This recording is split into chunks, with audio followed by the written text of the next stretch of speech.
Hello, and welcome to another Terraria Challenge playthrough. In this series, I'll be attempting to complete Calamity Death Mode while using only daggers as weapons. Daggers are a subclass of rogue weapons added by Calamity, almost all of which operate similarly to throwing knives. There are 34 weapons in this subclass according to the wiki, with a good spread between pre-hard mode, hard mode, and post-Moonlord. As a side goal, I'll be trying to obtain all of these daggers throughout the playthrough. As I'm only allowing the use of daggers to kill enemies, I'll have to play cautiously until obtaining my first weapon. There are a couple of candidates for this. The Gilded or Gleaming Dagger can be crafted using 250 throwing knives and either 12 gold or platinum, so I could quite easily get this by mining underground for a while. Doing this without a weapon to defend myself could prove quite dangerous though, with multiple deaths slowing down progression. Instead, I decided to go with option 2.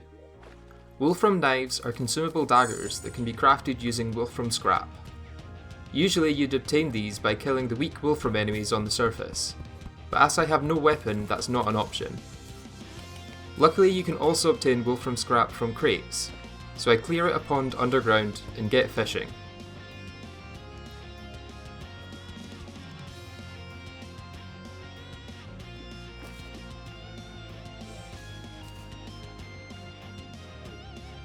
After almost exactly an hour of playing, I obtained my first set of wolfram daggers. While these are a relatively weak weapon, they're certainly better than nothing, and give me the much needed power boost to explore my world further.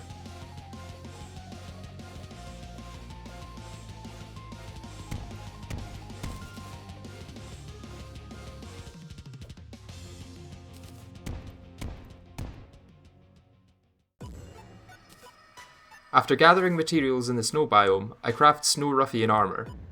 This gives buffs to rogue stats and allows me to glide as if I have wings. It also lets me use a mechanic called stealth. While wearing rogue armour, holding a rogue weapon and not attacking, the player's stealth bar will build up slowly. The higher this bar is, the more damage your next attack will do. Having a full bar of stealth will give your next attack additional abilities based on the weapon you use. For example, the Wolfram Dagger Stealth Strike causes it to travel further and hit enemies twice. Stealth builds quicker when you're standing still, and multiple accessories can be used to speed up the building of stealth. After some exploring and mining underground, I found enough platinum to craft the Gleaming Dagger, which has much higher damage and range than my Wolfram knives, along with being unconsumable.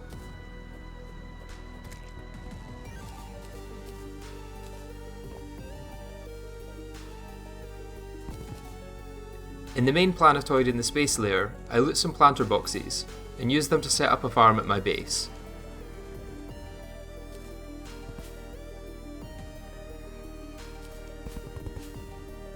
I then return to the caverns and obtain some much needed accessories for mobility, namely a cloud in a bottle and Hermes boots.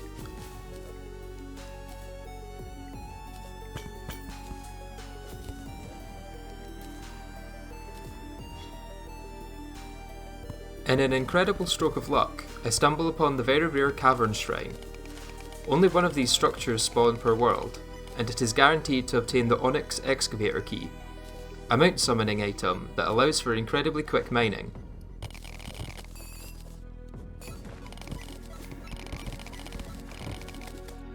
On this trip I also mined enough materials to make a magic storage system, which will save me losing my items in dozens of chests.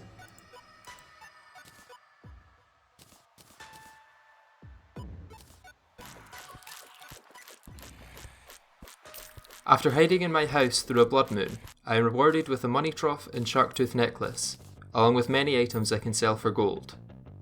In the morning, I craft the next obtainable weapon, the Crystalline, which is probably one of the most famous pre-Hardmode weapons added by Calamity. I decide to try my new weapon against King Slime, which doesn't go very well. With my pride damaged, I return to the caverns. This time, I'm looking for a marble biome to farm for gladiator armour. Calamity changes this armour to boost rogues, and it's probably the best option pre-boss for rogue characters. It takes some time, but eventually I obtain all 3 pieces. While attempting to flatten the desert, I'm treated to a natural Eye of Cthulhu spawn. The additional defense of the gladiator armor definitely proves useful, allowing me to tank some hits while I chip away at the boss's health. Death mode makes the eye a fair bit faster, making it more difficult to dodge than the Revengeance mode version. On top of this, the arena I'm using is quite restrictive. However, in the end I do beat the eye, granting me the Shield of Cthulhu for my first dash.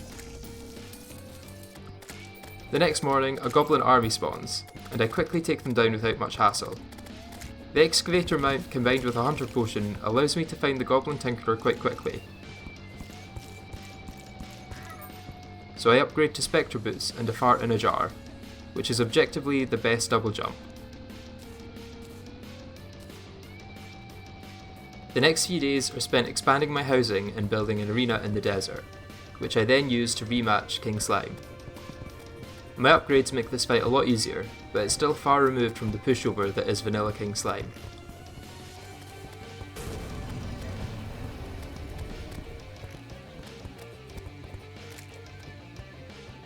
Exploring the right side of my world, I find the Sulphurous Sea biome and the Acid Rain event waiting for me.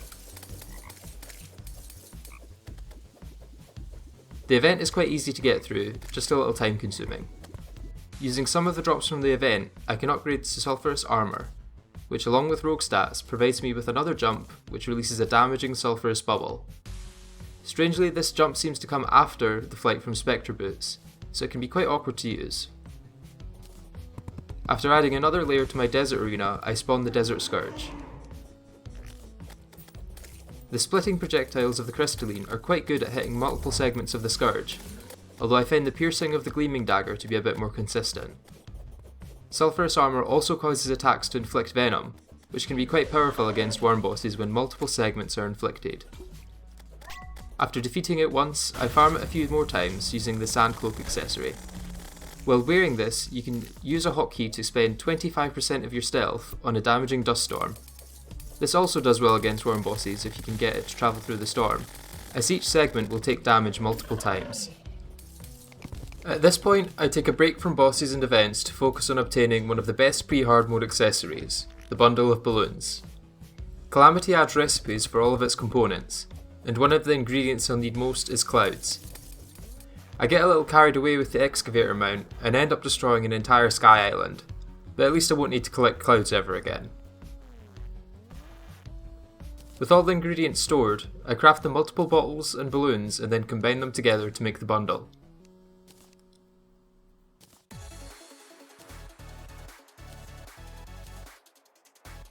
The next boss in progression is Crabulon, but the only mushroom biome I've found isn't in any state to make an arena out of, being on the border of a spider nest. I instead decide to create an artificial biome, which the excavator once again speeds up massively. It will take some time for these mushroom seeds to spread, so Crabulon will have to be skipped for now. I lay down some platforms in the corruption for two of the upcoming bosses, first of which is the Eater of Worlds.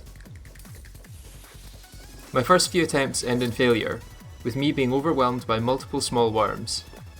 Each head segment can shoot a cursed flame projectile, which is difficult to dodge when there are multiple worms all shooting in sync. In the end, I decided to go with a build that prioritised stealth, even going so far as to take off my boots for higher damage output. Almost all of my accessories have been reforged to Silent, which will increase stealth regeneration by 8%. This allowed me to use the stealth strike of the Gleaming Dagger more often, which causes it to pierce 3 times and deal extra damage. I also use the Sand Cloak ability whenever I can to deal a good bit of damage to each segment. This synergises well with the Sharktooth Necklace, allowing the Dust Storm to deal more damage through the worm's defence. The fight ends somewhat unceremoniously, with me mostly waiting for the last worm to show its face.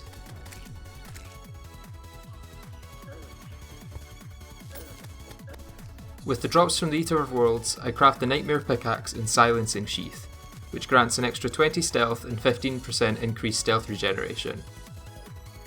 I then descend into the Underworld to mine Hellstone. The Excavator mount uses the highest pickaxe power of the tools in your inventory, allowing me to use this to quickly amass a large amount of Hellstone. While down there, I also farm Fire Imps for the Ashen Stalactite they drop. a dagger that disintegrates into ash after flying a short distance. Once home, I used some of the hellstone I collected to make infernal Cree. These are consumable daggers that begin spinning after a few seconds of being thrown, with them dealing 75% more damage when spinning. Returning to the corruption, I used these new weapons against the Hive Mind. My first attempt was unsuccessful, but my second is much better. I used the stealth strike of the Ashen Stalactite in the first phase of the fight to deal massive damage to the boss. When combined with Adrenaline, this deals around 8% of the boss's health in one hit, and I then spam attack for the remainder of my Adrenaline so that I don't waste it. I managed to get Adrenaline once again just before the boss dies, helping me deal the killing blow. If you enjoyed this video, then please leave it a like and give any feedback you have in the comments down below. If you want to see part 2, then make sure you subscribe so you don't miss it. Thanks for watching, and I'll see you in the next one.